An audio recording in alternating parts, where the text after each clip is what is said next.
अस्सलाम वालेकुम पेरेंट्स, कैसे हैं आप? उम्मीद करती हूँ बिल्कुल खैरियत से होंगे। आज आपके बच्चे ने स्कूल में खे से बनने वाले बहुत सी चीज़ों के नाम सीखे हैं। खे की आवाज़ की पहचान की, शक्ल की पहचान की और हे को लिखना भी सीखा है।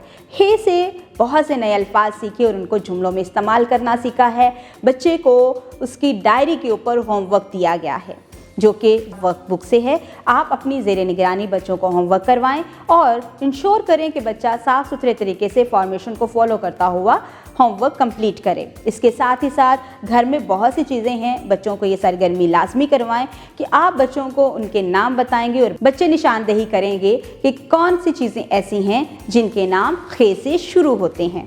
इस तरह बच्चे बेहतर तरीके से जान सकेंगे कि उनके इर्द गिर्द कौन कौन सी ऐसी चीज़ें हैं जिनके नाम खे से शुरू होते हैं। उम्मीद करती हूँ आपने इस वीडियो से बहुत कुछ सीखा होगा। मज़ीद सीखने और जानने के लिए हमारे साथ रहिएगा। मिलते हैं अगली वीडियो में, तब तक अपना बहुत सारा ख्याल रखिएगा। खुदा हाफिज़।